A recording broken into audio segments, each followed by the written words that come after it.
Welcome to another episode Beyond Perception, where it's really about discovering ourselves beyond our limited perception. My name is Simon, and I'm very excited to speak here today with Timothy Conway. Timothy, from what I know, you had a spiritual awakening very early in your life. You became a spiritual seeker, a monk, studied with many great sages, and around 40 years ago, you were encouraged by Annamalai Swami, a spiritual son of Ramana Maharshi, and Nisargadatta Maharaj, to share Nondual or Advaita spiritual perspectives, which, from what I understand and know, you have been doing this then in different ways and forms. And yeah, it is really a great pleasure to be here with you today. So welcome, Timothy. Thank you, Simon. Simon, as they call you beautifully in Europe. Yes, it's all grace that we exist at all, that anything arises in form, moment by vanishing moment. And I was very lucky to, through no good karma in this life, I was just a sports addicted youth. But at age 16, when a number of knee injuries made it clear I had really no serious future in sports, I just became very open, and there was a sense of loss of future possibilities, since I had been so obsessed with sports, which had been my religion basically growing up. So in the emptiness and openness and nothingness, I began to contemplate what was the no-thingness out of which God emanated the cosmos and all these worlds and countless gazillions of beings. I became fascinated by that no-thingness. And I got very ill with strep throat, as we call it here. And so I was out of school for, I think, a good week or more, which did even more to kind of bring that sense of renunciation and letting go of everything, no involvement. And then one day out in the backyard, just doing some calisthenics to try and get energy back when it was time for me to get back to school. The doctor said it was okay, I was no longer infectious and that sort of thing. Just did some calisthenics after one of the days, and everything just opened up. It was clear to me we're actually made of this reality. That word became very strong for me, reality, even more than God, which I was aware that people had different conditioning around, and some people didn't like the word God or had weird notions about the divine. If the lighting is changing and looking strange, it's because, again, the sun and the clouds here. We had a very cloudy morning, but suddenly it's all coming out and it's casting interesting light through some very high windows, which would be hard to deal with. Yeah, it's all good. Block the sun. Anyway, yeah. Why should we block the light? We are the light, and we find light all around. And that's what the experience was at age 16, such as it was, an experience, a powerful, absolutely life-changing experience. Everyone thought I was on hallucinogenic drugs thereafter, but it wasn't the case. I've never touched hallucinogens. I realized not only is there a natural high from just being one with this pulsing, scintillating, shimmering moment of a light emanated cosmos.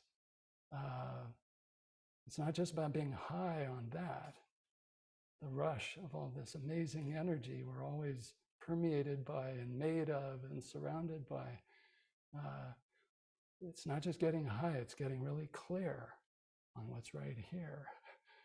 And when we get really clear on what's right here, we realize what we are as this open awareness, this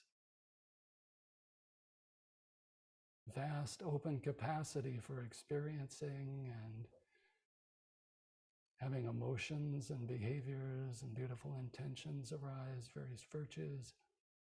Some vices will arise after awakening, but those no longer are very interesting.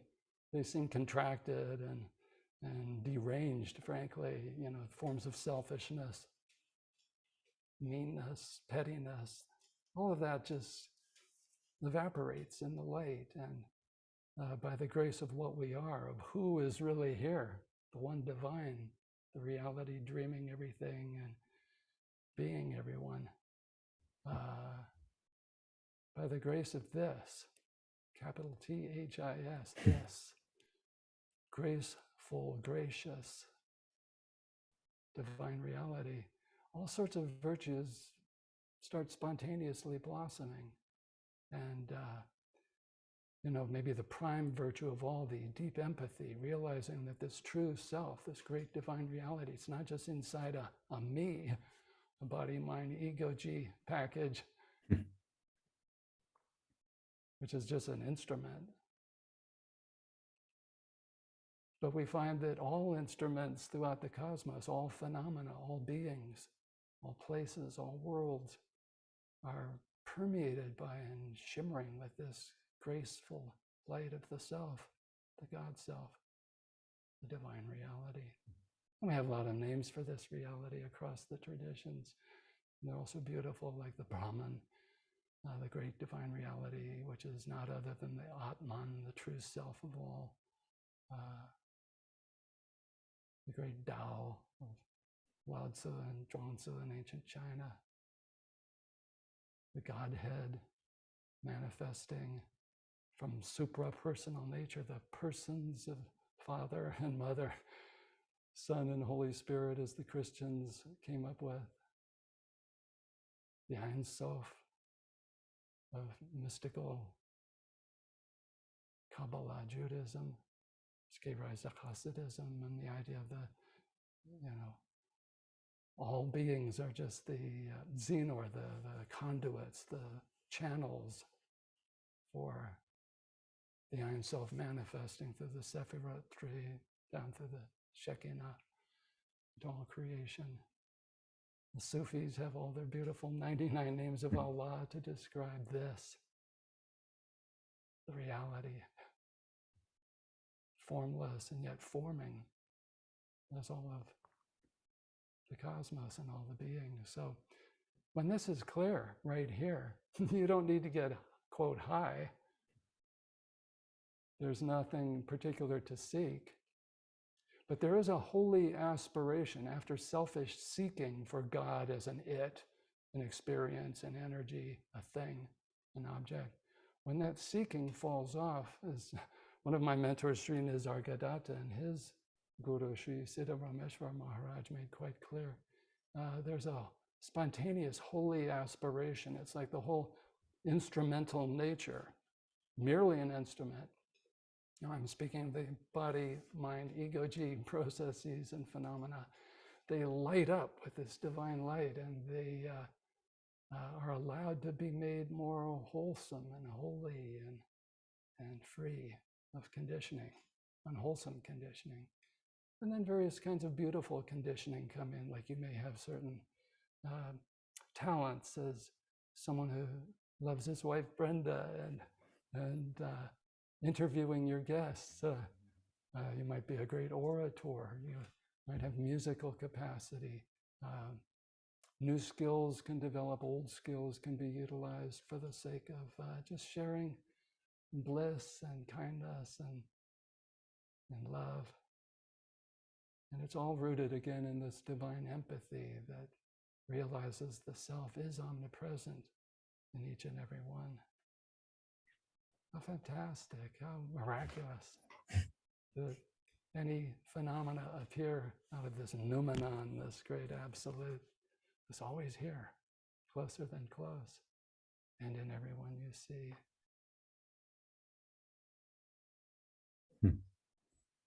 So the realization has basically been this all the way through. True realization has a stamp of changelessness and absoluteness and solidness, unshakable, seamless, not fragmentable. And that is whole, holy. And it exudes and emanates as wholesome intentions and behaviors and beautiful virtues. And there's so many beings who have lived this, are living this, are being graced by this. And it seems more and more just waking up to the simplicity and naturalness and gorgeous radiance and beauty and miraculousness of this, the great formless divine reality, which is miraculously forming everything and everyone.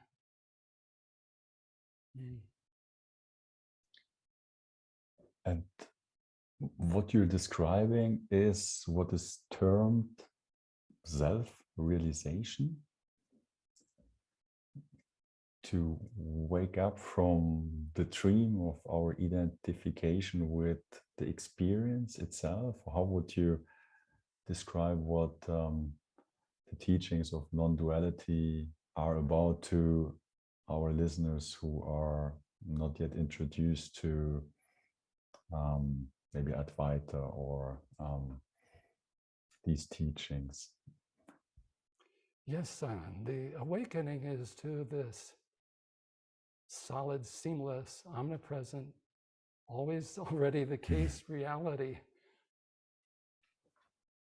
Sri Ramana Maharshi, the great sage of South India, whom I know was extremely powerful and profound and gracious in the life of Simon and Brenda and your beautiful doggy Coco, no doubt, from way back.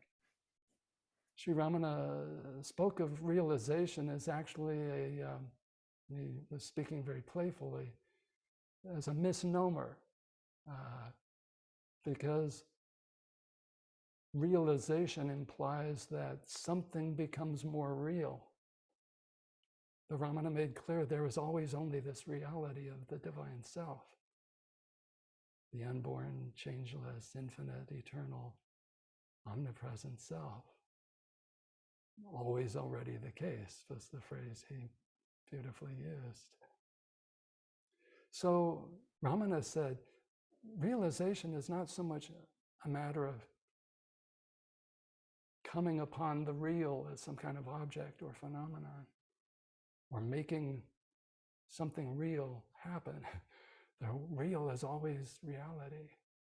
The self is always the self, our open, true awareness nature, pure, lucid spirit, absolute being, awareness, bliss, Satchidananda, as the ancient Upanishads speak of.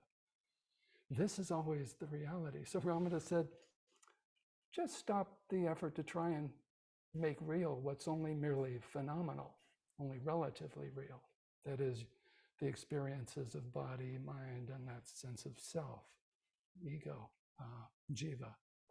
And some of us, we don't make a bogeyman out of ego tendencies. We see that they're part and parcel of the whole process of evolution on this planet and cellular evolution in the subtle world. So I use a term like ego-ji, just like we would say Baba-ji or Swamiji, and affix that suffix of ji, a term of endearment. We can apply this to ego-ji because all egos, all jivas, all souls, all personal consciousnesses, or what we could simply call all viewpoints that the reality conjures up, gazillions of them.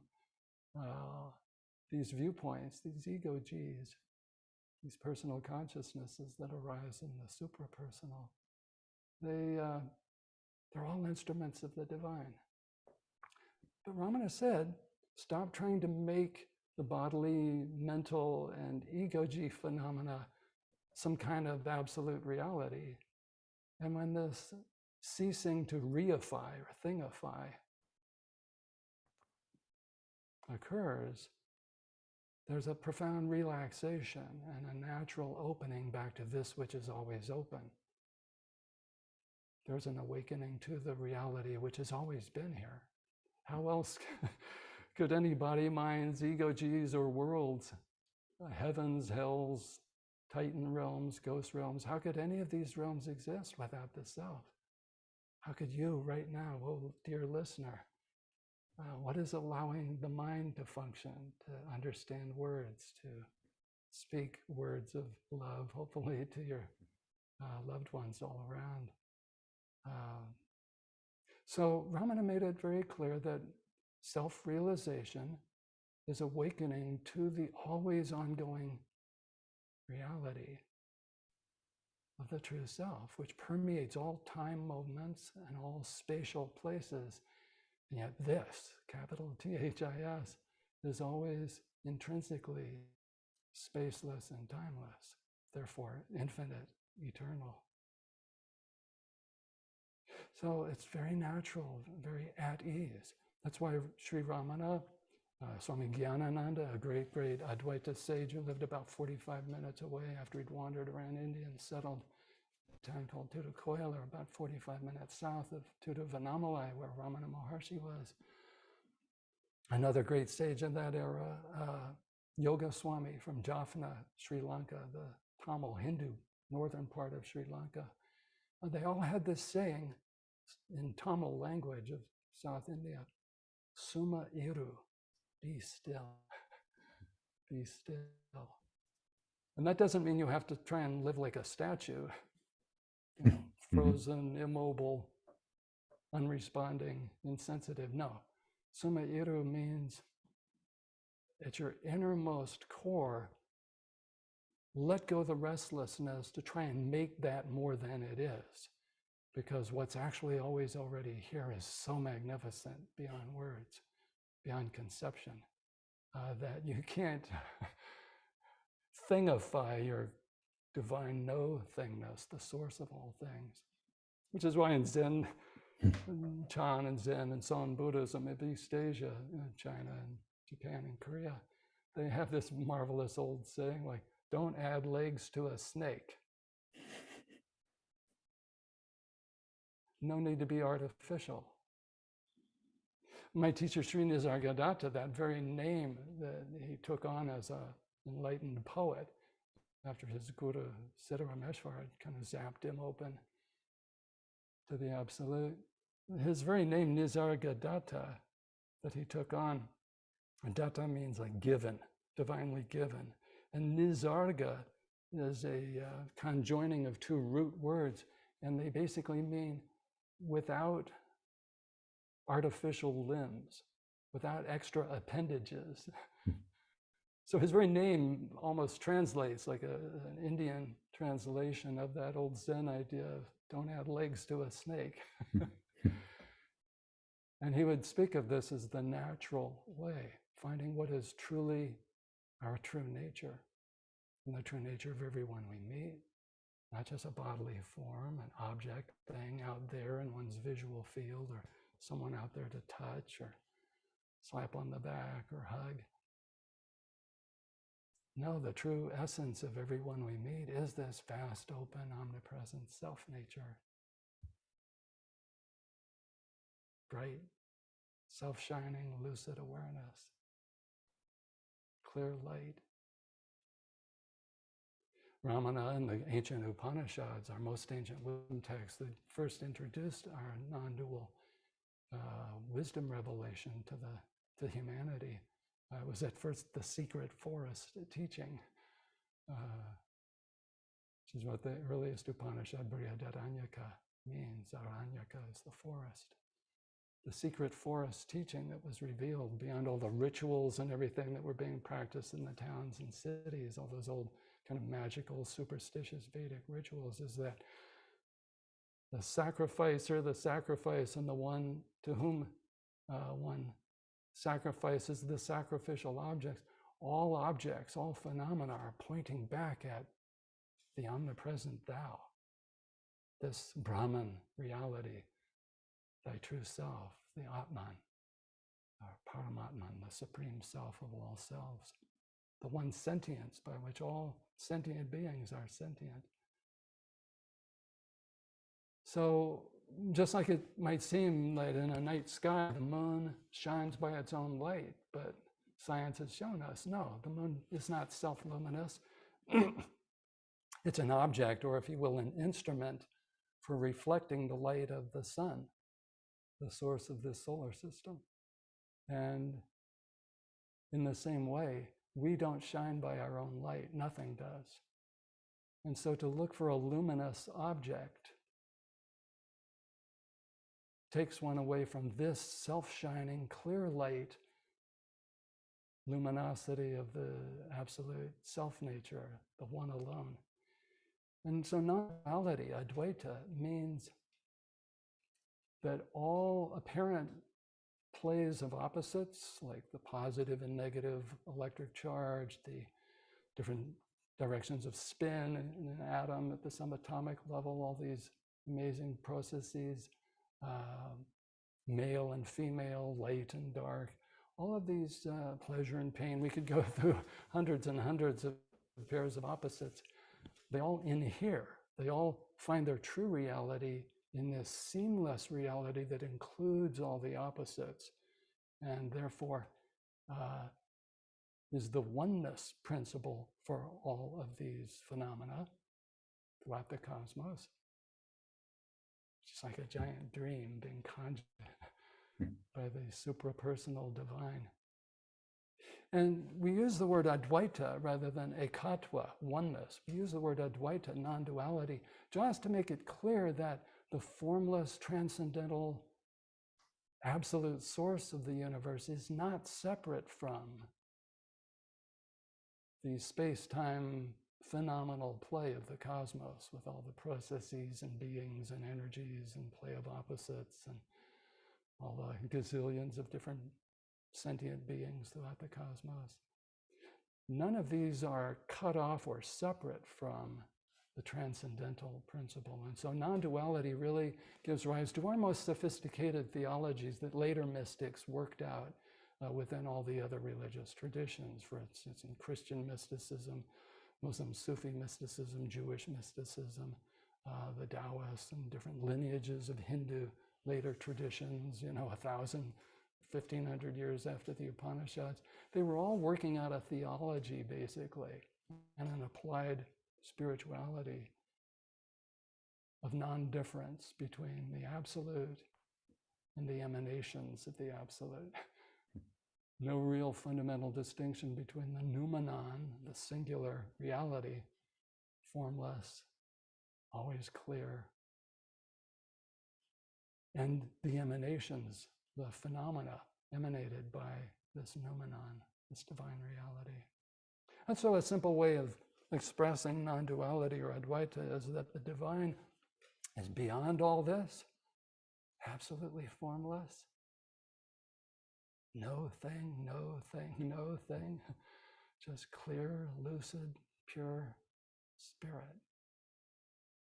Utter transcendence, and yet also immanent in all these forms and beings and objects, all the processes of conception and birth and growth and aging and death, disappearance. And so one never need feel alienated. The true teaching of non-duality is that God is always your truth. That which is to be realized is always here, real, pulsing the blood in your veins and breathing the breath and minding the mind processes, activating them, animating them. And that's why, whereas original Upanishadic sagely revelation from ancient India is Vedanta, the culmination of the Veda in this new Vedanta teaching of only the absolute reality is real, and all in here, they take their apparent experientiality in this original reality. In that original teaching of the Upanishads, they mainly speak of the formless reality as Brahman, and the whole cosmic play of forms that arises through the pranava, the original vibration, Om, Om, Om. This seed, magical seed for miraculous manifestation of all the cosmos and all the differentiation. They'll speak of the Brahman and the Maya, the illusory play. It literally means that which is measured out in space-time, like we would measure out the history of this universe, say, going back to that pre-Big Bang moment as astrophysicists and cosmologists and others have tried to sleuth out the inflationary moment just prior to the Big Bang. And it's very complicated physics, but the simple idea is everything arises from this original no thing, potential for vibration and vibrational differences. So the ancient Upanishads speak of Brahman and Maya, but later in India, they didn't want that to sound too impersonal. And so to account for the rise of all these impersonal and personal instruments and phenomena, they came up with the kind of spiritual mythology, some would call mythology in the positive sense, of Shiva and Shakti, the quiescent, formless divine, pure Shiva, and the dynamic divine play as all these beings were really this, Shiva in disguise. So Shiva and Shakti, formlessness and the forming dynamic aspect of God is Shakti. But these two are not really two.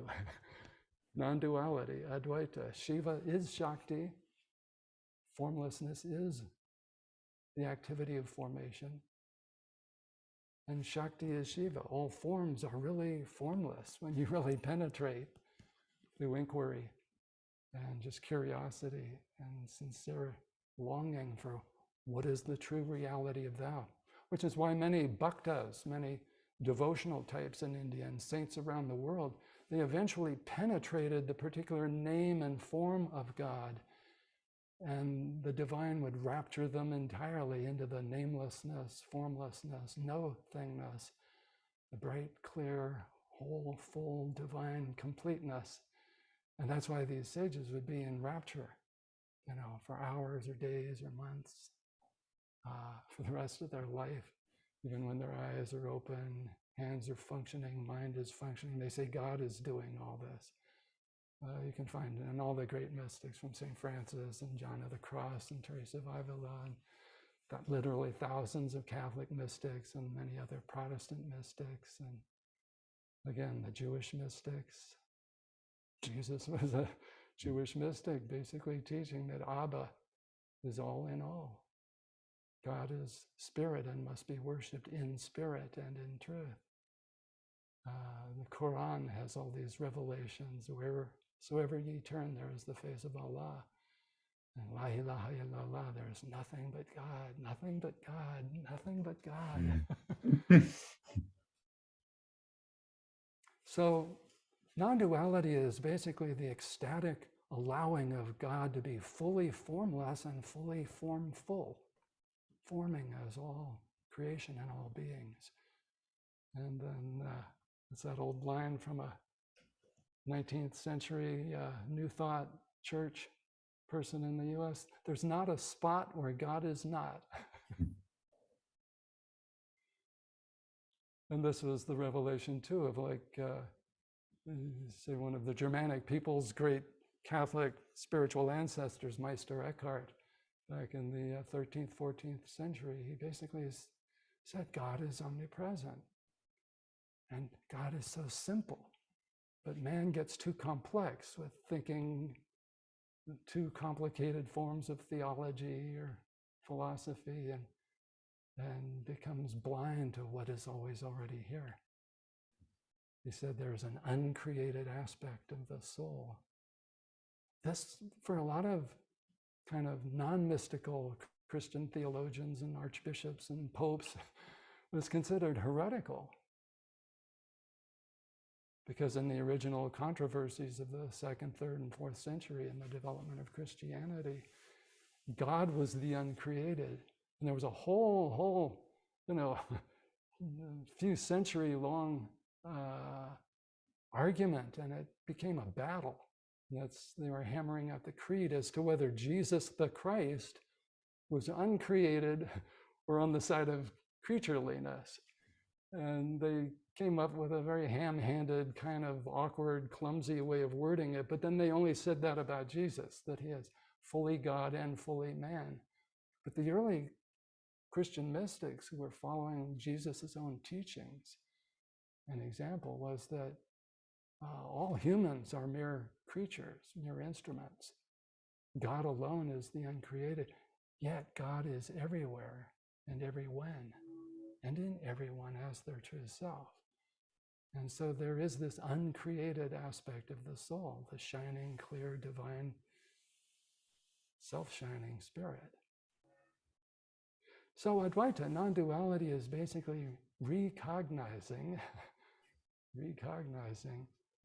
that there's only this single reality, doing everything, being everyone, dreaming this fantastic array of formations, ancient, contemporary, whatever future arisings there are, and they're all vanishing moment by vanishing moment in this great play of time.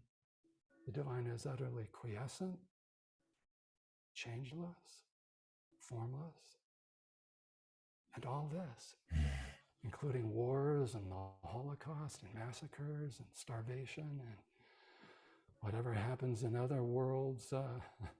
Come up with the sci-fi filmmakers, they like to depict the horror go on in other worlds, whether it be in The Matrix or Dune, the movie Dune, so forth. But, whatever can happen, pleasurable or painful, beautiful or ugly and horrifying. What we do to animals in the so-called food industry.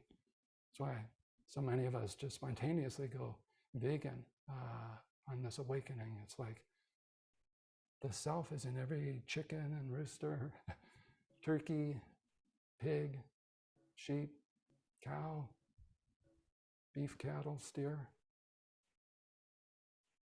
We don't want to kill these creatures. We don't need them. Their flesh is inflammatory. It's going to cause disease, diabetes, heart disease, diverticulitis, strokes, obesity, inflammation. That's why so many athletes have gone plant-based, is to calm all the inflammation down so they can recover faster and perform better and train harder. So yeah, the realization of the self will have ramifications. You won't have enemies anymore.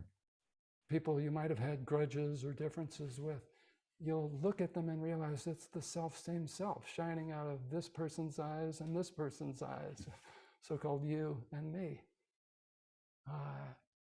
Empathy becomes natural, spontaneous, and very profound. And empathy beautifully generates so many of the other virtues like compassion, kindness, generosity, courage, self-sacrifice for the sake of one another, unselfishness, patience. See, with an ill-behaving child or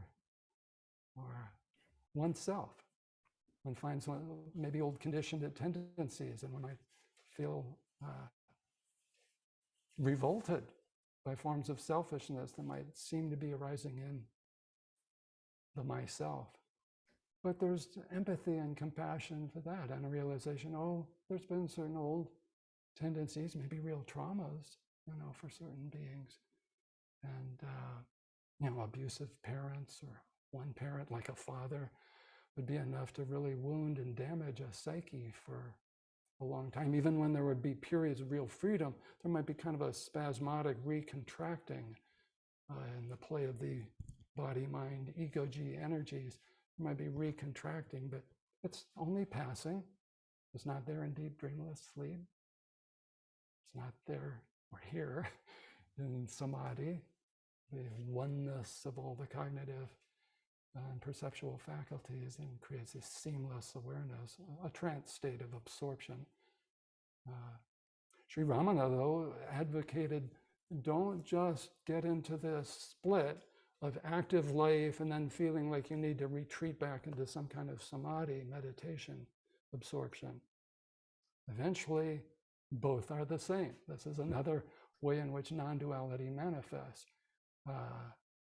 And so whether you're in a noisy, enervating, stressful environment, which is really taxing the body-mind faculties, and the sense of a me, an ego-ji, as the subject for it, the relative, narrow, finite subject. Even in that kind of enervating situation, Ramana would say, the self is the self. It's all just the dynamic Shakti happening, playing out different formations, experiences, behaviors according to prarabdha karma, destiny karma. And the sage is always inwardly, at core, the same. Whether there's the total phenomenal peaceful state of samadhi or the phenomenal state of, say, being in the midst of a very harrowing situation, like if an earthquake was happening or a fire or a flood. And the body and mind had to be extremely active and busy in trying to care for loved ones and neighbors and anyone. It would be like bedlam, and there would be hyperactivity needed for that situation. Yet inwardly, it's the same as being in deep dreamless sleep or samadhi, which is why Ramana and Nisargadatta and many of the great sages, Annamalai Swami, just to name three contemporary 20th century figures, let alone the whole tradition of India and other mystic lands and traditions, they have this idea of be like you're fully asleep while being fully awake. Ramana explained it as the deep, carefree abandon of the deep, dreamless sleep.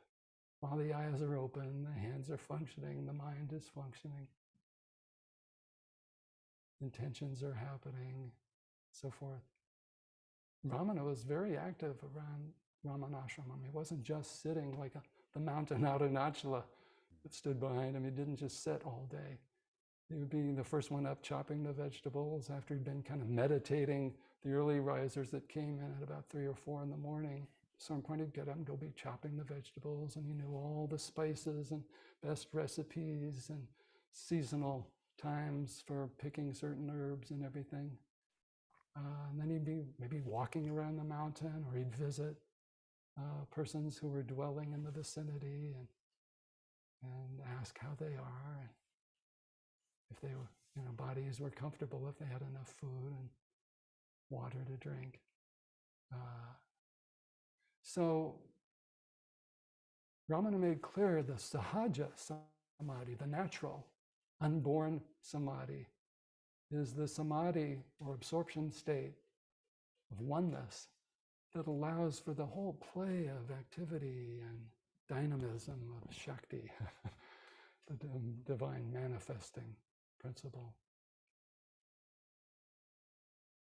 So I hope I've laid out in all this time a number of ways in which non-duality applies. It's basically saying there's no ultimate difference, fundamental difference between God and creation, God and the soul, between souls and souls. No fundamental boundary or fragmentation or alienation anywhere to be found. Because wherever you feel into, look into, perceive, you'll find only this reality, the formlessness animating all these forms. The formlessness, which is sentience in each sentient being for experiencing and acting and planning and remembering and cherishing one another. And so this deep divine stillness is love, grace, kindness, and all the virtues.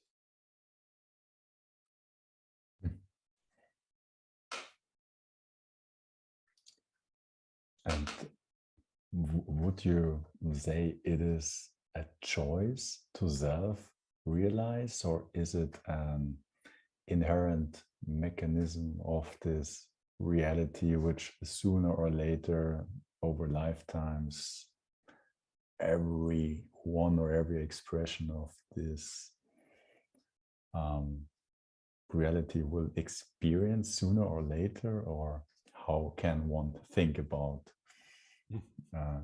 that. As far as thoughts go, as far as speculation goes. Actually, our ancient traditions, I documented all this for master's thesis and doctor's dissertation back at California Institute of Integral Studies back in the late 70s and 80s. So the traditions make it very clear. All the mystics, the great mystics, the ancient Upanishadic tradition and the Brahma Sutra, which was an early Vedanta compilation of the gist of all the wisdom of the ancient Upanishads, the Bhagavad Gita, which is the third Vedanta work after this body of Upanishad, the Brahma Sutra and the Bhagavad Gita. They form the triple scriptural canon of ancient Vedanta. And the interpretation was very Advaita, non-dual, that all beings will awaken to Brahman, the great absolute divine reality, because there is only Brahman. Krishna, speaking as the absolute, tells Arjuna in the revelation of the Bhagavad Gita scripture that all souls, all jivas will awaken to my true nature because I alone am. And this true I am nature is almighty, omnipotent, and omnipresent. So, in early Christendom, even this was taught. The teaching was suppressed in many ways or forgotten. But early on, it was quite clear, especially in the writings of St. Paul, let alone what Jesus himself had said and some of the other followers, like James in his epistle, that because God is all-powerful, because God is all-animating, omnipresent in everyone, including Satan and the demons and all the beings of the hell realms, God's love will eventually triumph. Love will eventually awaken all beings back to divine realization. This had a very formal early Christian Greek. They used Coptic Greek. There's a term for it, apokatastasis. Apokatastasis. And it means the universal salvation, redemption, liberation, or awakening, because there is only God. Only God. The Muslim Sufis had this teaching as well. So the idea of a permanent eternal hell, it's just it's a hermeneutics. It's an expedient device, what the Buddhists would call an upaya, to kind of get beings alert and sincere and passionately interested in what is really happening here, so that there's not just the playing out of old samskaras, old conditioning for the personal consciousness, with its distractions and foibles and failings and flaws. There's a kind of a stop. When you teach a doctrine of eternal damnation, people are going to stop and go, oh my God, I hope that doesn't happen to me. But it's just like what a mother might yell out to a child who's getting too close to a fireplace, with a live fire burning in the hearth. They might call out something which was not entirely true just to shock the child and make them come back if they were not heeding earlier warnings about getting too close to the fire. So in the same way, that teaching about eternal hell is this. It's an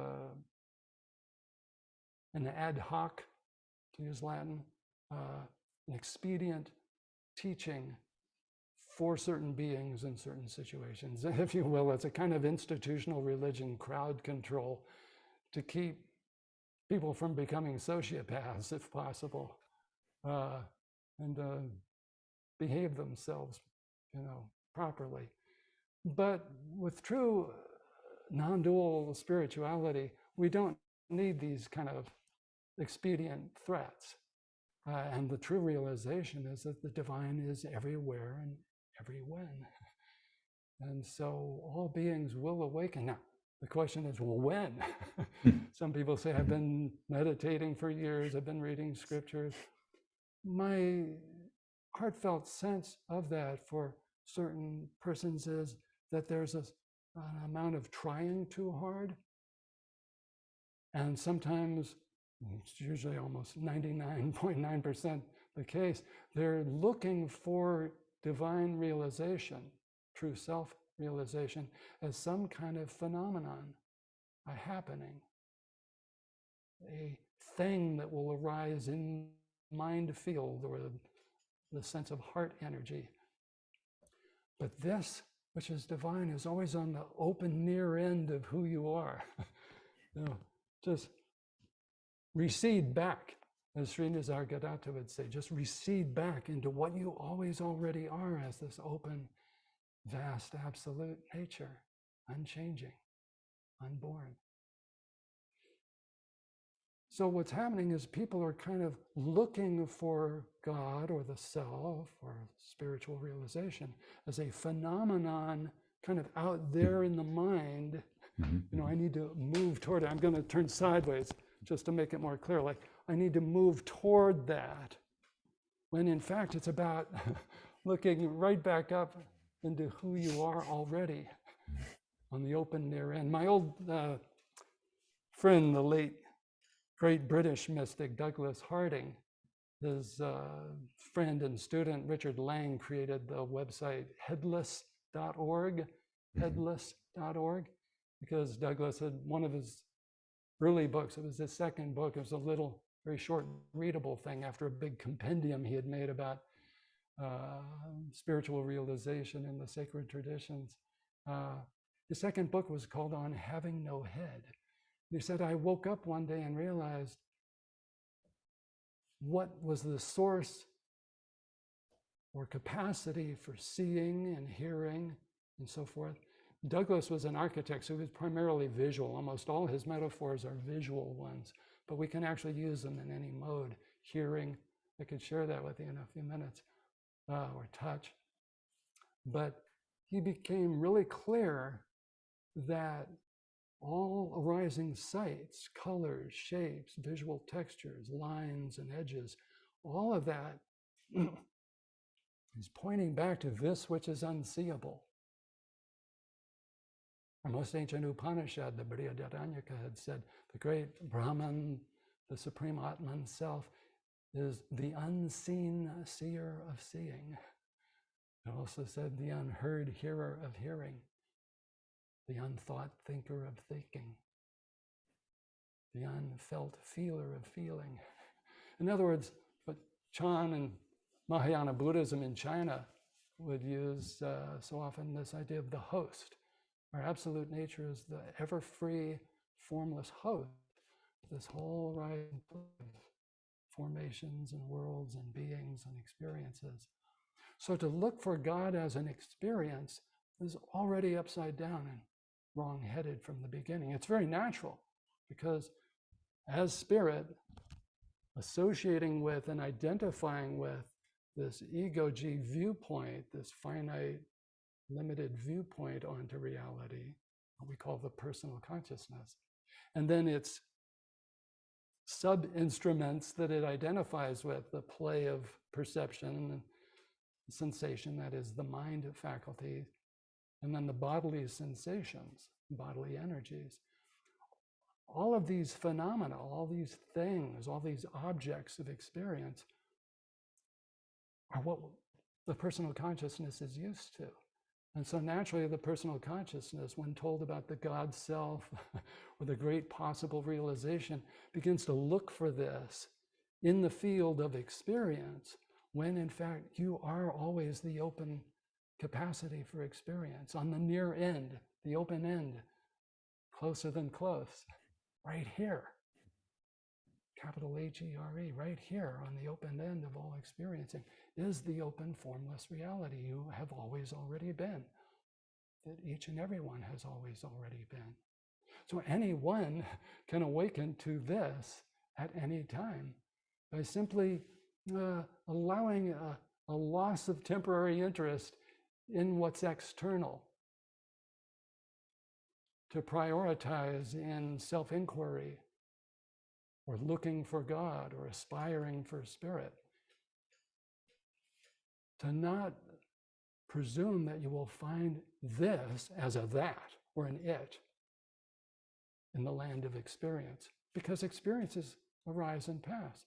Sri Ramana famously told some people who had come to him, and they would be forlorn and depressed because maybe years ago they had had a great vision of God, a sense of God's presence in their heart, mind, in their life. Maybe it lasted for months, but then, oh, I'm no longer feeling it. Ramana, how do I get that back? And Ramana would say, dear one, what's the use of a God who comes and goes? The real God is your true nature as the self. This does not leave. This cannot go anywhere. This is your unmoving true nature. So Ramana made it clear that God is not some phenomenal phenomenon, some spectacular experience, but this natural, open, totally miraculously capable divine reality, this which is coming up with all the visions of God and experiences of different worlds, high and low, this natural, true nature self, the divine self, is always here. So, Shankara, a great interpreter of the ancient Upanishads, Bhagavad Gita, and Brahma Sutra, he was the great classic era sagely philosopher. The scholars have pushed his dates back a couple of generations, so we now want to say he was probably in the 7th century, the 600s of the Common Era. Shankara made it clear that the self awakens to the self through and by the self, and the self awakens when it does. But really, because time is just an illusion in our timeless eternity, always it is the case that everyone is always self-realized. Ramana would joke about this, and other sages have joked about the great lila, the play or sport, game, or dream play, swapna, lila, of the divine, that the personal consciousness pretends that it is not always already rooted in and as the self. So that's why the true sages don't make spirituality a big heavy thing and threaten you and berate you and put you down for being all ego identified. No true sage does that. In fact, a friend of mine uploaded to YouTube, his YouTube channel, Infinitely Mystical, a segment of a satsang I shared it a number of times over the years on the true graciousness of Ramana Maharshi, because when he would look at people, he didn't see them as some unenlightened schmuck, some idiot. No, he saw through their phenomenal nature of body processes, mind processes, and the ego-ji, dear instrument of personal consciousness expression in the world. No, he saw all the way through that to what was always already omnipresent inside Ramana, inside you, inside each and every one, the self. And he knew this self is the very principle of wholeness, fullness, Purnam, Purnam, Purnam, as an ancient Priyadanika hymn repeats. And so no one is really lacking anything. And so one way of coming back to one's awakened, intrinsically awake nature is to relax. Simply relax. Find any method of relaxation that allows one to just be and see and feel that we are always already gloriously free, that what we are is not a body or its processes, its birth, growth, old age, or death. You're not the mind processes, which are miraculous, processes of short-term, medium-term, long-term memory, concept formation, etc., all forms of association and reasoning and planning. These are miraculous activities, and they are not who we truly are. They're arising, beautiful phenomena that allow for spectacular functioning. And the very personal consciousness sense of a me, is just an instrument. It's jada, as the ancient Upanishads say, inert, merely an instrument. Just like the moon is not the source of its own light, but is lit up by the sun, light reflecting off of it.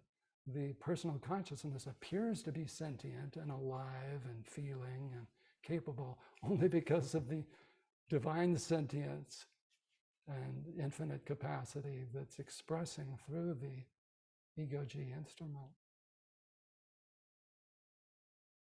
So one relaxes and trusts that all of this phenomenal play of body, mind, ego-G is merely phenomenal, not one's true nature, experientially real within the great divine dream. This self and all dear selves, not just human, but animal and subtle plane beings, heaven dwellers, the devas, our ancestors, ghostly beings, and so forth. All of these beings are only existing and flourishing because of the absolute divine being, this which animates each and every one. And so trust that the divine is totally intimate, gaplessly closer than close, not far away. Watch out for language in English and in certain European languages, the equivalent of the word it or that, even though these terms have been used when translating from ancient Nondual scriptures. I find in the psycholinguistics that when we think of the self as it, or God as that, it immediately creates distance, because that's what language does. You know, this it right here, 2 feet away from me or 2 meters away from me, and that thing 10 meters away. We see how language is all about phenomena. So we can actually use language to kind of point back to what's always already here. This, the I am, the true I. We need not presume any kind of separation or distance. Remember, the divine is not only utterly transcendental, but fully immanent within all beings. So part of the awakening, for it to happen, if you will, more quickly within the great play of time, is to simply drop everything. Stop. Let go, let God. Be still, summa iro, meaning inwardly at that innermost core. Don't be restless trying to find or strive or grope for something. Allow your true nature to be utterly settled as this, the divine spirit, open awareness, the host for all experiences and states and so forth. And then there can be this sudden awakening, the direct intuition, the formless, purely spiritual intuition. It's not a psychic intuition about phenomena like, hovering spirits or nature spirits. That's a psychic intuition. What's being called for in the great tradition is the knowing by being wisdom, which we call jnana in ancient India. The Buddhists came up with the term prajna, and that jna root. It's the root for our Western word in gnosis. The G-N-O comes from the ancient Sanskrit J-N-A. All of these in this jna root was known by the ancient mystics of India, and it spread southwest and west and northwest. This term was known to be the knowing by being that clearly realizes that God is always here. Reality is always real, right here, closer than close, instantaneous.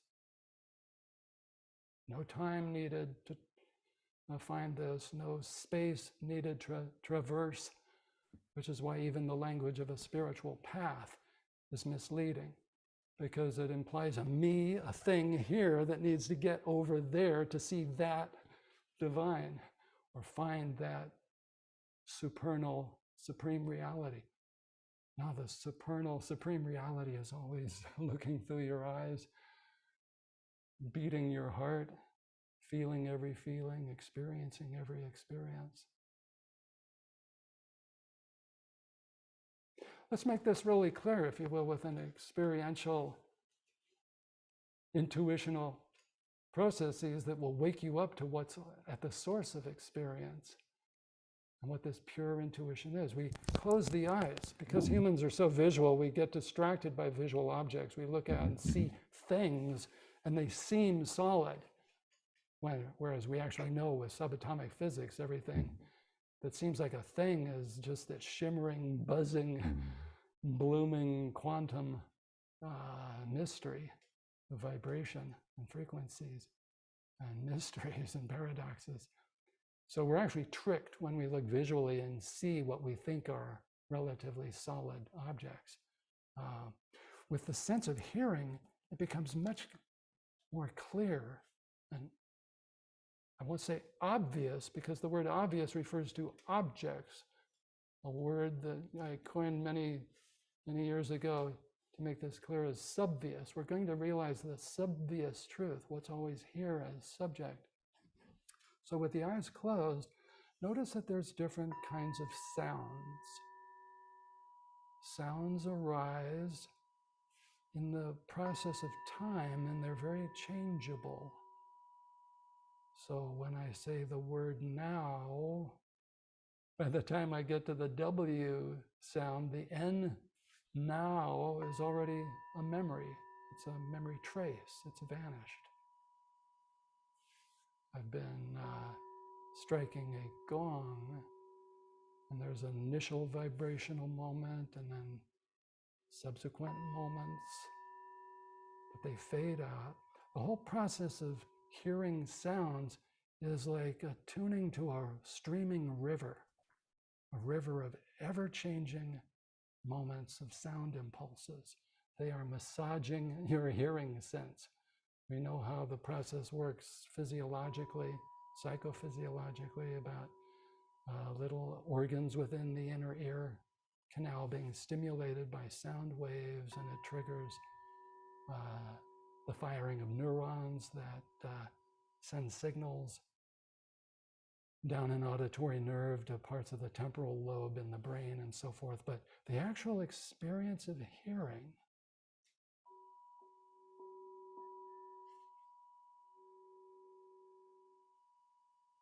the sound of a voice arising and vanishing,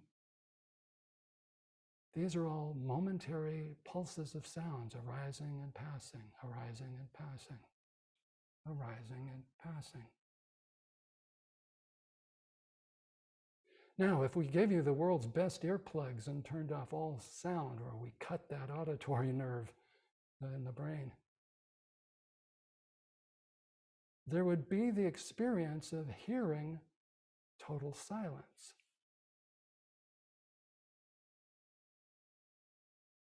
But now, whether there is the presence of auditory sounds or the phenomenal presence of mere silence, absence of sounds,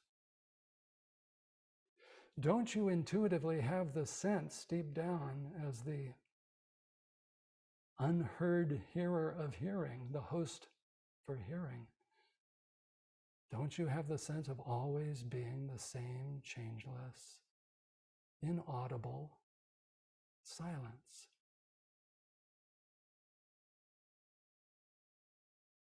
Your true nature as awareness, host awareness, is this radical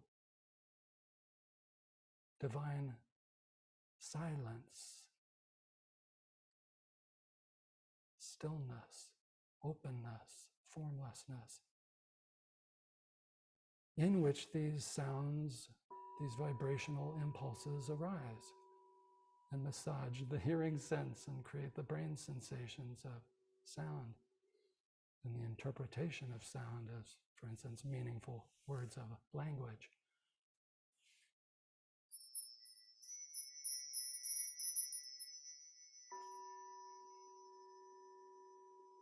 You are the changeless, unborn, formless host for all hearing of sounds, seeing of sights, tasting of tastes, smelling of smells, fragrances,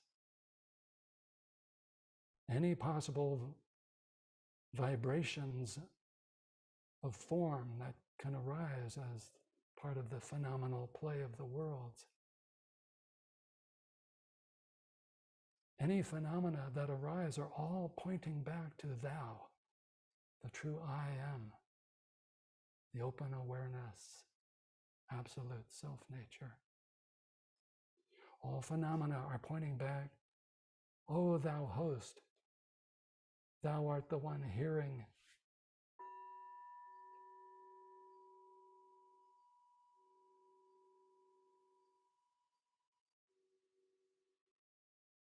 And these sounds which are arising and passing, changing, arising, passing, transforming, they don't truly affect who and what you are as formlessness. If the loudest machine, like a jackhammer or a bomb, went off, on the phenomenal level, the hearing would be very impacted. Those inner organs in the ear canal might be traumatized, injured, damaged beyond repair. But as the host for sounds and silence, phenomenal silence, you are the original silence, and you are never affected, never damaged, never changed.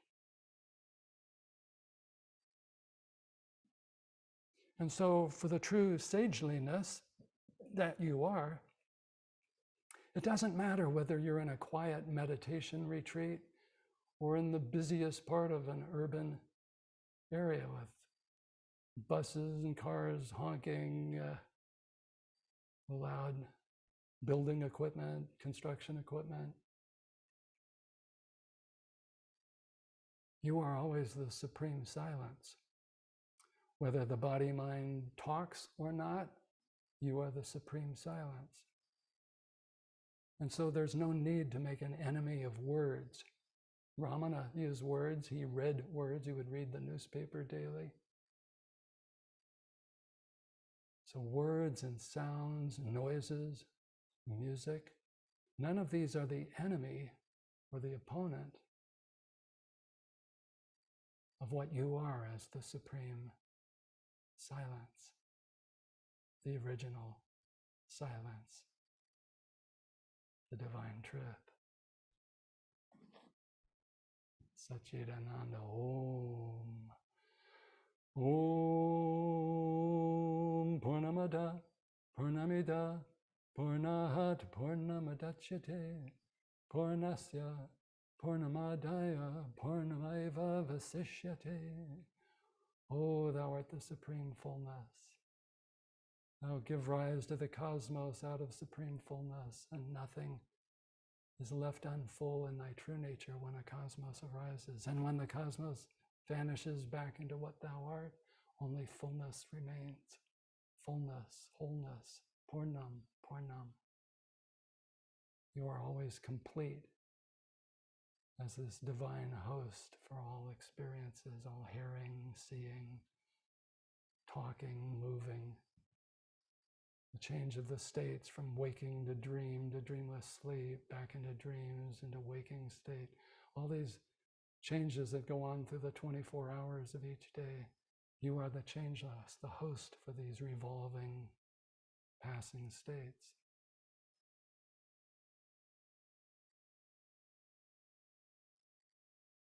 The realization is being absolutely convinced of this. Formlessness is thy truth. Beyond a shadow of a doubt, beyond any phenomenal complications, beyond the linguistic complications of, oh, I would be realized if only, or but, however, all the play of language, all the play of bodily sensations and mind functions, interpersonal relationships, all of these beautiful, beautiful manifestations of the divine dynamic Shakti are spontaneously happening by the power and grace and supreme intelligence of the Supreme Self. Everything and everyone has a happy ending because all is resolved in God, all is absorbed back into God. Because all arises and vanishes moment by moment in God, the supreme Brahman, Atman, reality, true self.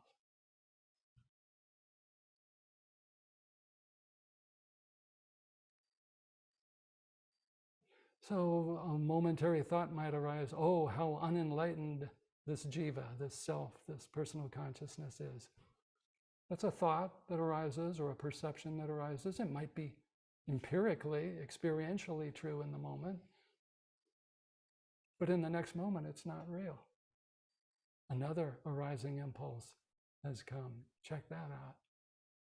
Another arising impulse. Check that out and realize that all arising impulsive phenomena, relational, inwardly experiential in the play of the higher mind or lower mind, bodily sensations, all these arising phenomena are pointing back to who you really are, the open awareness, the simple isness of absolute being, absolute being. Intrinsically, what you are, there is no problem with this. No possible problem with this. There's only fullness here, completeness, wholeness, and holiness, and healedness. All those words, holy, wholesome, healed, they all come from the same Western language root words of all is well. In thy true nature, perfection, perfection, perfection. As for the process of phenomena and the jiva, the self, the personal consciousness, becoming more and more virtuous and letting go the unwholesome conditioning, the attachments and aversions and phobias and forms of pettiness and so forth, that whole playing out of the purifying of the personal consciousness, which is the form of cellular evolution through this life, what other lifetimes are happening for the personal consciousness. We trust that this is a case of perfection, perfecting itself perfectly. And that's a whole dramatic play.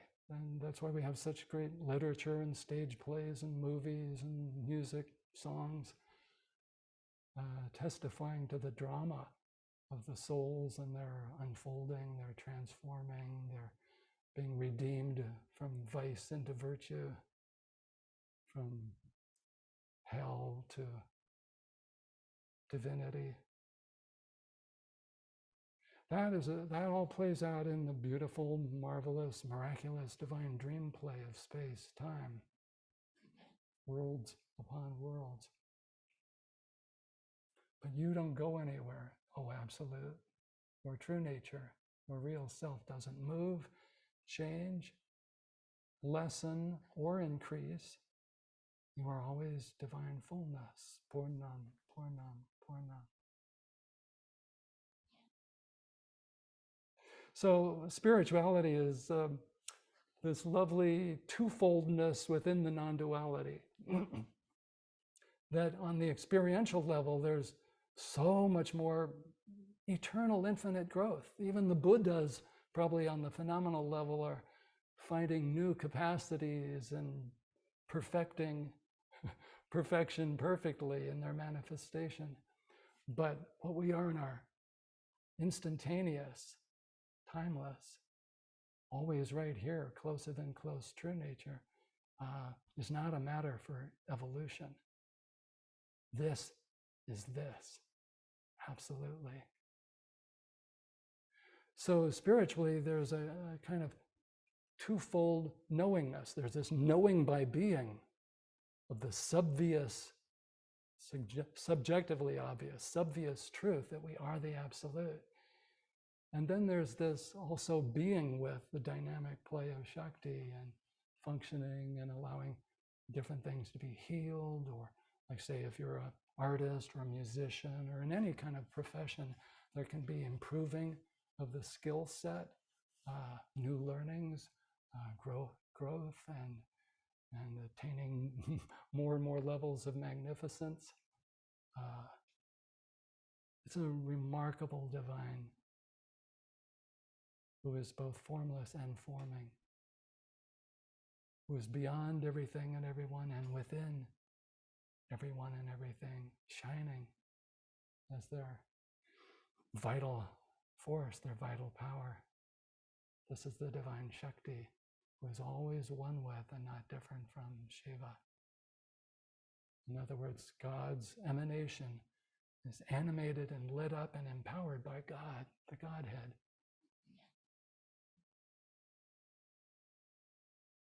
It's all only God, only God, only God.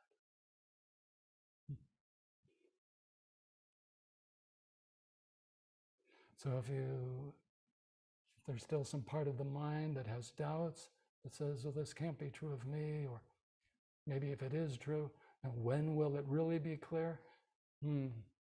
What are you before those thoughts even arise? Find out through self-inquiry, atma-vichara, find out who or what am I?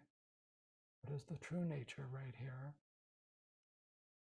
Prior to the arising of any thought, prior to the happening of any phenomenal experience. What are you as this open, formless, simple reality?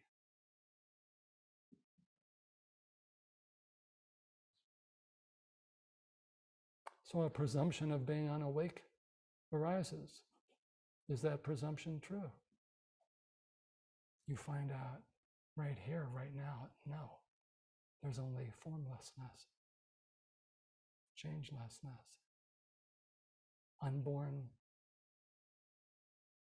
uncompounded Buddha nature. That's why the great late medieval Zen master of Japan, Benkei, Zen master Benkei, he said, don't get born that is identified with this or that phenomenon or set of phenomena. Find out what you always already are as the unborn, simple, clear, pure, pristine Buddha nature.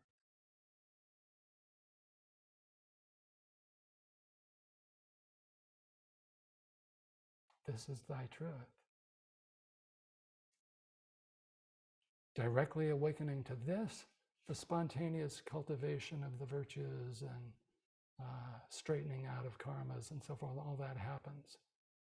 That's why in old Chan and Son Buddhism of China and Korea, and a few of the Zen masters of Japan also heard it and shared it.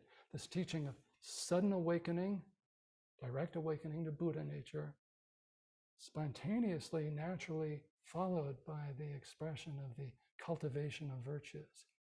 But it's not like striving to become this or that from a sense of being an ego, trying to cultivate the virtues. No, they spontaneously blossom with authentic awakening to Buddha nature. And then it's just a simple matter of checking, noticing if any selfish tendencies are arising and seeing them off. They're not absolute. They're not inherently true of who thou art. They're just part of the conditioning process for the personal consciousness, maybe involving lifetime chains, reincarnational chains.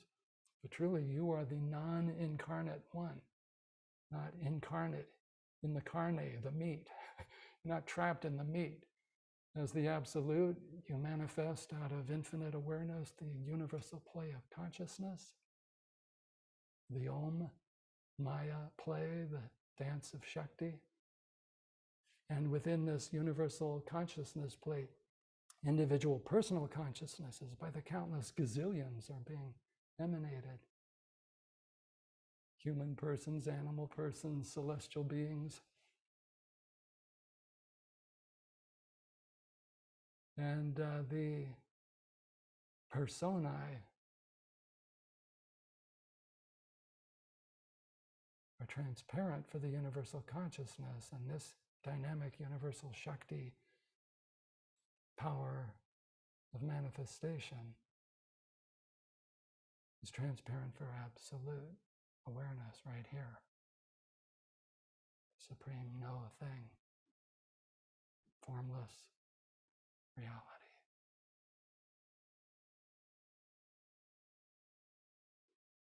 So there can be absolute faith and trust in this. Doubts may arise, let them go the way they came. Whatever arises, vanishes. A thought impulse arises, in the next moment it's gone. Even if it seems like another identical thought process and another. So it seems like there's a solid stream of thought. It's not solid. Nothing is solid. But what you are is solid. In the play of phenomena, no solidity. It's all churning and changing and vanishing. That's the blessed thing. All the unenlightened, apparent unenlightened states are always vanishing. Find out this clear light, the true enlightenment, the enlightened nature, this clear light reality. Find out how this is always here, always true, immediate, instant, completely here, now.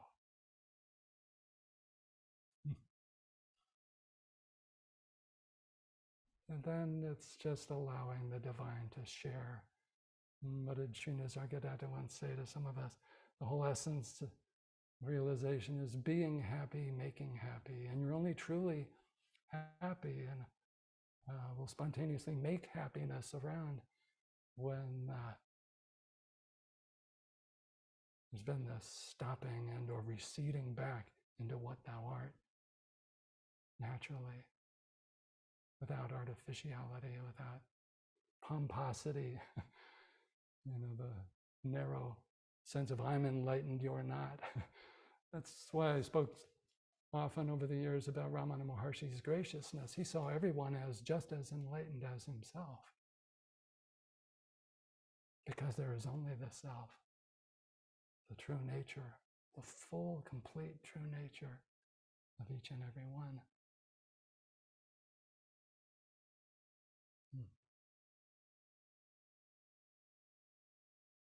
You know this already. Trust this intrinsic knowing by being. Trust this. So many of the ancient Advaita Nondual works that starting from some of the interactions described between, say, a sage and a disciple in the Upanishads, and then with Arjuna, hearing Lord Krishna's instruction about the true nature of the divine, his true nature, everyone's true nature. And then later works like Yoga Vasishta, a classic of Advaita literature, came out of northern India. Apparently the core of it started arising around the 5th, 6th, 7th century of the Common Era. Works like Yoga Vasishta, subsequent works like Tripura Rahasya and Ribhu Gita and Ashtavraka Gita, Avadhuta Gita. These kind of texts all involve a great sage of non-duality speaking to the sageliness within the listener. And eventually the listener wakes up. The doubts are clarified. And even if a doubt thought arose, it would be seen as such, just a arising, vanishing thought. It's not who we truly are. And so total persuasion or conviction about the truth of our true nature dawns. And then it's just allowing this dawning sunlight of the self to shine, shine, shine. It never has any obstruction. This true nature never has any obstruction, no hindrance, no problem, no diminishment. I hope all my words in English are clear to listeners who know beautiful, beloved Simon from his podcast and English is maybe a second language. Maybe there is the chance if you replay this, you can slow the speed down, make my voice go much deeper, and the words will slow down. And these 2 and 3 and 4 syllable words will slow down and be more easily understood. But remember, you are the great divine silence in which all phenomenal moments of silence or phenomenal moments of sound and language arise and vanish. You are the host for the entire stream of pulsing creation, emanation, dream functioning. You are the host for this stream. You are the stream bed, the groundless ground for whatever arises.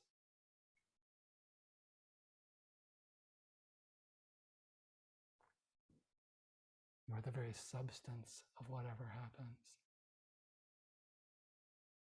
Whatever happens in the realm of phenomena is made of you, O divine, O formlessness. Thy forms are all you.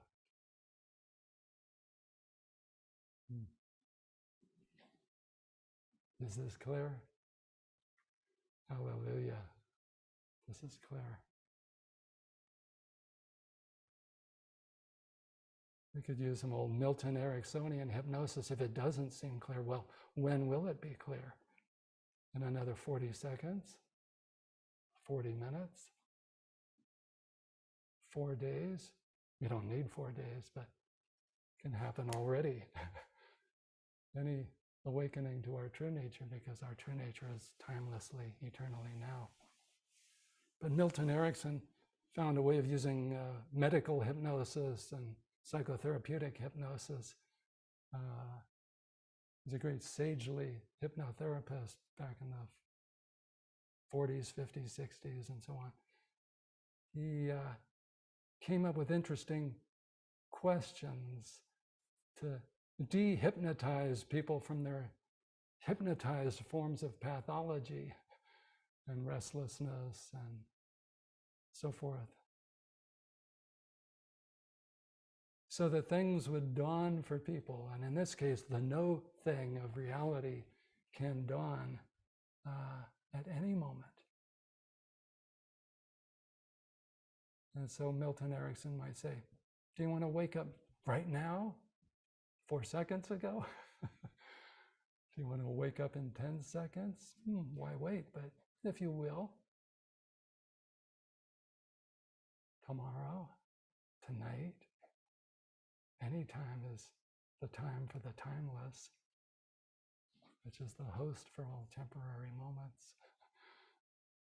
Just always remember that awakening doesn't happen as an experience for me in the realm of phenomena. It's this natural, simple, sweet, pure, clear, divine realization of what you always already are, what everyone always already is. The reality always here, doing everything and being everyone. The subvious truth of who the true subject is. All right. All right.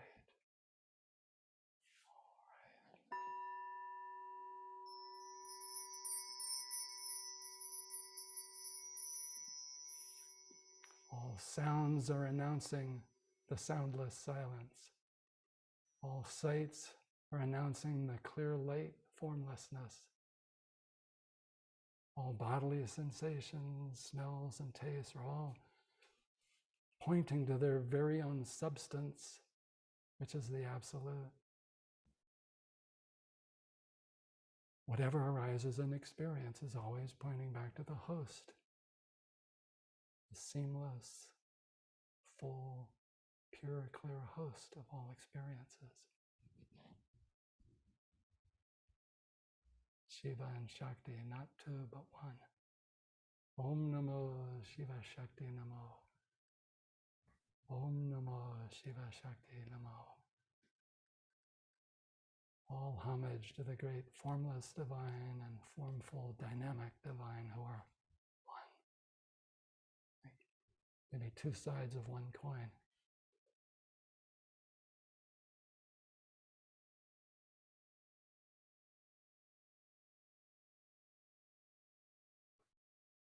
We could simply be silent for many minutes, but as Sri Nisargadatta made very clear, first words, then natural silence, and that one's not attached to silence. So there can be singing of devotional songs or a beautiful pop song about love of the lover for the beloved. All of these kind of songs are pointing to the soul's love for its source and substance, the pure, clear, divine spirit.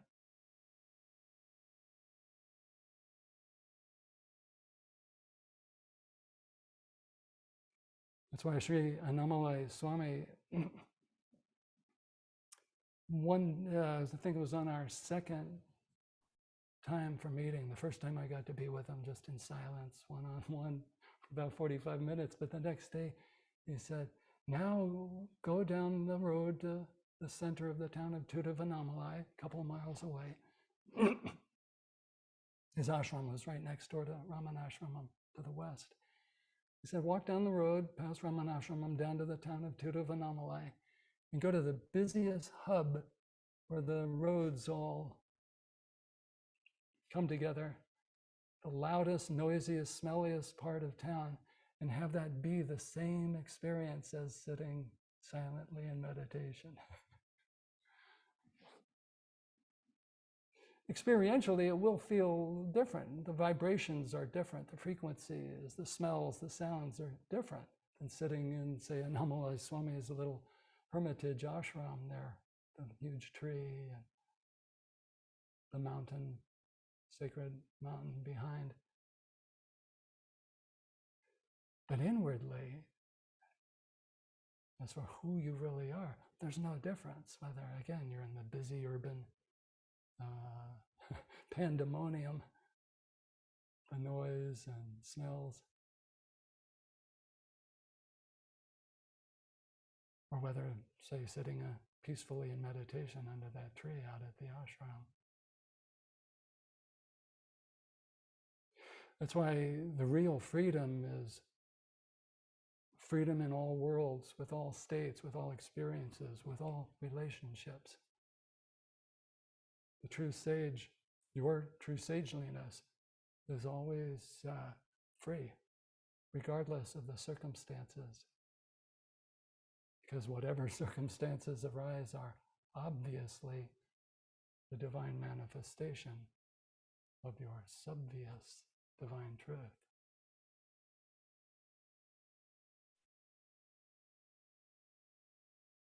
So, Simon is lost for us. We who are paying attention to phenomena, he is beyond phenomena, self-abiding as the natural, intrinsic, formless purity.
kitty cat wants to contribute sounds.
Love to you, Simon.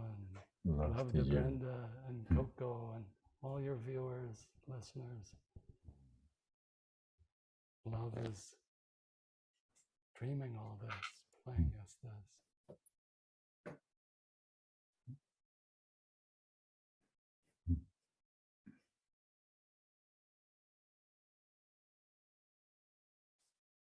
Thank you very much. We thank the one dreaming these jivas. Shiva is each a jiva, and yet dreams a jiva dream, and yet there is always only Shiva, or only God. Only God.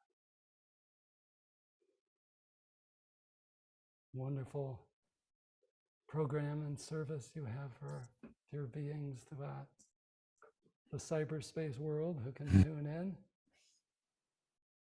The shining light of the clear light in your eyes is just a hint of what you are as absolute formless radiance. The dazzling darkness of God, as Meister Eckhart said so long ago. We sing it right now. God is all lights, the dazzling darkness of the clear light. All love, all graciousness. How can one not be blissful? How can one not be ecstatically in love with each and every form of the beloved? Each and every one encounters.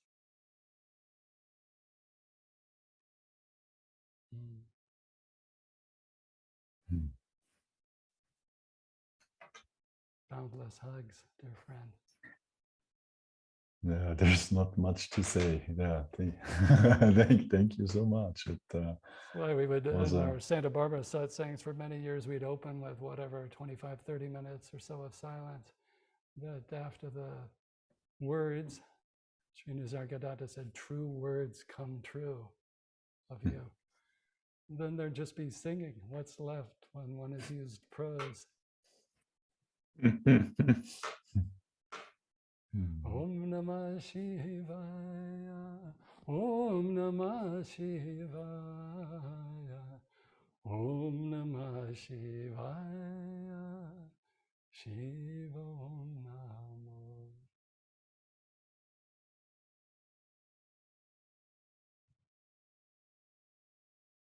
And for many of you, you'll dance it. Not just sing it, but dance it. You'll personify it in all interpersonal relations, but everyone you are fortunate to meet, and they will be fortunate to meet you, because there is only thou, the true I.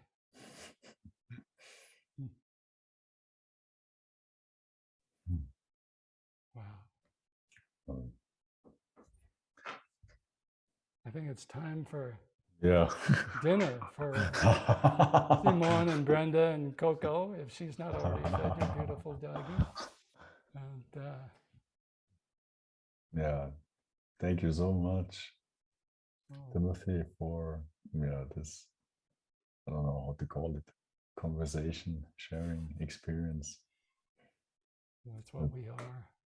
And you beautifully manifest the Shiva quiescent silence while the Timothy Shakti doll dances on with words and insights and concepts and scriptural aphorisms, but it's all the same. You are the same. O listener, sameness is thy truth. Sameness of the divine nature. We celebrate this, we cherish this, we honor this. Namaskaram. Namaste. Namaste. Namaste.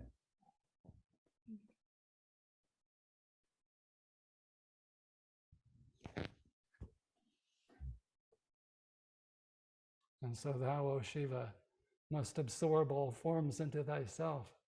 One must end the podcast, vanish it,